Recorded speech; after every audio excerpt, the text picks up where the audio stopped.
Hello, everyone. Today I'm going to explain to you when the New Jerusalem came into existence. It is described in Revelation 3:12. Now the problem is that when you read Revelation 3:12, you get something more like this. My God, the New Jerusalem, which comes down out of heaven from my God in my name. Okay? Which comes down. They make it sound like it hasn't happened yet. This is more of a description of how it works. But it doesn't sound like it's happening right at that moment. Which I'd like to say is an English idiom, another word that's not Greek. Okay. They like to put this in here. But before I go on, I want to share something with you. And it's at the end of Revelation. And I want you to be aware of what's happening here, because here it distinctly says, John, when he reads it, I testify to everyone who hears the words of the prophecy of this book. If anyone adds to them, God will add to them the plagues which are written in these books, in this book. And if anyone takes away from the words of this book, of this prophecy, God will take away his part from the tree of life and from the holy city, which are written in this book. Now, a lot of people have different points of views, and they'll say, well, words, that means plural. We're only doing one word. You need to watch out for stuff like that, because they really look at this stuff and think that, oh, well, if I take away one word, it's fine. Okay? I've heard that before, believe it or not. Now, when we go to what we're dealing with here in Revelation 3:12, we have Tes Kaines, Jerusalem, He Katabino. So right here, right before Katabino, actually Katabino Vuna Ektu, but in the original Greek, and you have to understand that Revelation is very poorly written. Okay, it's just filled with. I mean, look at Revelation. What was it? 1:4. I mean, it's a disaster, right? But he's trying to make points, but he's not doing it correctly according to grammar, the grammar police. But what we're dealing with here is incorrect grammar, not poor grammar. And so it's incorrect. There's not actually a way to correctly read it. The only way to make sense of it is to, revert it to something like correct grammar. That is to guess what he's trying to say. If you were reconstructing it, we're doing it properly. I think that it is pretty clear he uses Jerusalem as an indiscernible proper noun. But it is the object of a feminine genitive article. Now, apparently that's fine. Apparently that's fine to do. But the problem is that since it is indiscernible, both the genitive and the nominative look the same. Okay? Because we can't tell. It's indiscernible. The participle, okay, that modifies it, though, is in the nominative rather than what's required. Okay? The genitive. So he goes, this is all, this is Jerusalem, so Jerusalem is a feminine object. But he goes back into the nominative. Now, and this is what I want to clarify, people have made some comments when they look at their interlinears, and I'll explain that in a second, what they're doing there. So, in this case, the nominative participle is modifying the genitive substantive, okay? That's what's happening here. And means the New Jerusalem, okay? The one that is descending, and it's present tense. Now, I'll show you later, but you'll notice that that's in present tense as well in the interlinear. But this is how it should actually look right here. This is how it should actually read at the end of Revelation chapter 3, verse 12. And it's a long verse. But towards the end it says, the New Jerusalem, the one, we're adding it here, the one descending from heaven, from my God of me. That's how it's actually written when you translate it over. Now, when you read it in your normal Bibles, this is the NASB, and we go back, the New Jerusalem which comes down out of heaven. Those sound like two different things. Which comes down out of heaven? The New Jerusalem, the one descending from the heaven. Okay. When John has this vision, he writes it down, and he starts sending the letters out to the 7 churches. This church is the Church of Philadelphia, the good one. At the end, this is where it's written. When that letter gets to the Philadelphia church from John, and it's read by the first person who reads it, it's a prophecy that becomes fulfilled at that very moment. At the very moment it's being read, it becomes realized. That's what it's saying. At that very moment, the New Jerusalem is coming down presently to earth. So the question here is, when was Revelation written? When did all these events happen? 70, 65, 69, 95, 96, 120? You have to kind of figure or think, what's happening in 120 AD that's related to the events that are going on in Jerusalem at 70 and everything else? Did the temple's destruction happen in 95? I mean, when was the covenant between God and its people of that covenant end? It happened in 70. That's when all the events, that's when Jesus says all these things are going to happen. He's not talking about 95. Doesn't seem like. He doesn't talk about 120 like some other people.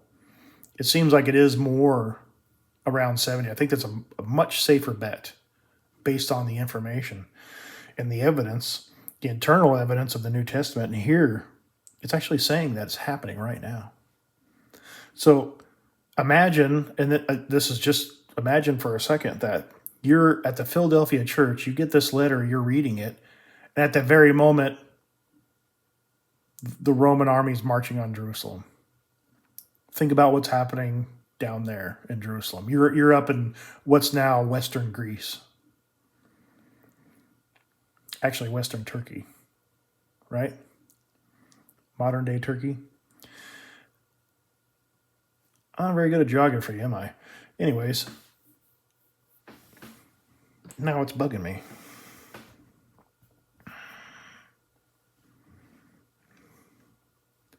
Why can't I remember where it is?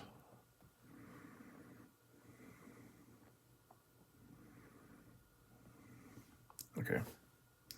This is the region. So Patmos is right there. So Western Turkey, duh. In this region. They call it the Decapolis. Deca for 10. But there's 7 churches, right? Okay. Whew. Glad we got that one figured out. So when we go into our interlinears, I wanted to explain this part to you. Why, people are asking me questions. Why can't I see it? So let's go to Bible Hub. I know one is using Bible Hub. So here we have Revelation 3:12.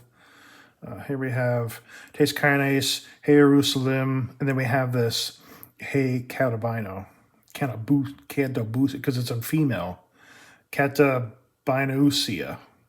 It's from Katabino, which means coming down or downstepping. Okay, Kata means down, Anna, A-N-A, means up when you connect them, and then Ektu. So here, you notice they leave it blank. This is 3588 for all you people that use that. Here's 3588 again, the one. So it's something more like this. It's the same. It has the same lema. but it'll look more like this, like I did. Hey Jerusalem, but they don't put anything there. Isn't that funny? All of our Bibles put the idiom which in there, or they put a little. There's a couple Bibles put different things, but it's usually which. But here it's coming down. It's happening right now, right here. PPA in FS. If we go to OpenGNT, I use this more. Here it is again. Oh, this one doesn't let you zoom in. Taste kindness, hey Jerusalem. So we have here definitive article, nominative, singular, feminine. Don't get thrown up by the feminine. They like to put that in there. I don't know if you can actually put that in there or not. I don't know if it's deceptive or not, because we don't know. I mean, you could say it's feminine. You assume it's feminine. The problem is that when he gets done with saying New Jerusalem, the participle that modifies it is in the nominative, not the feminine. So I don't think that would count. One would have to say this is wrong. So, I mean, even down here, we have the strong, sometimes to be supplied at others omitted. Okay? An English idiom. So this is even recording that they're putting English idioms in them, like I just said, which, to supply it and to make it look like something else. They're making this passage to say something that it's not saying. Bad grammar, incorrect grammar, call it whatever you want. We're not here to correct grammar. We're not here to dictate. We're not grammar police. We're here to listen and to learn. And this is what it's saying to you. The New Jerusalem, the one descending from the heaven from my God of me. Taste kindness, hey Jerusalem, hey Katabinius, Iktu. My Greek isn't that great, is it? I'm working on it. The one descending, the New Jerusalem, the one descending, present tense, it's happening right now. So the real question here is, when did this letter get to the Philadelphia church, and when was it read? I've talked to a lot of people, okay, futurists, King James only, Calvinists, which call them the rapture crowd. Everybody agrees that I've talked to so far that knows. It took a little while to find people that actually knew, but they all agree that this letter was written or read after it was written. They all agree that, oh yeah, chapters 2 and 3 happened, but everything else is later, or everything's after the sixth seal, or they all have their excuse. But everyone agrees that this letter was written. This letter to them that was written is not too far away from when John wrote it to them. So if it was written in 69, they got it soon thereafter. If it was written in 96, they got it soon thereafter. Okay? No one has claimed that, oh no, the Philadelphia church hasn't read it yet. Okay? Not one. That's because most people don't know what's happening here. And that's why I'm making this video, so you know what is actually being said. Now, for preterists, they don't even realize the significance of this passage. I don't know why. The people that actually do know what's going on here, they do a 180. Anytime I get near anything like this, they do a 180. And I think they know exactly what's happening here. That's only happened a few times. Bart Ehrman's one of them. I kind of tricked him into asking some questions, and then he kind of caught on when I asked him a follow-up question, and he bolted, okay, because he's a futurist, an atheist futurist. But that's what it's saying. I've had classicists. I paid good money to have people research this and double check to make sure that it's correct. Everything that I'm telling you is correct. That's what it's saying. So this is wrong. They've modified it. They've changed it. They're lying to you again. Because here, the New Jerusalem, the one that is descending out of heaven from my God in my new name. Here they make it sound like which comes down. That's wrong. See the difference? You see how they manipulate you and lie to you, tell you things, twist things around? They do this all out through the New Testament. Everywhere. They're always trying to twist and turn and get you to think something else. They have no fear. Cody's here. Okay? That's what it says.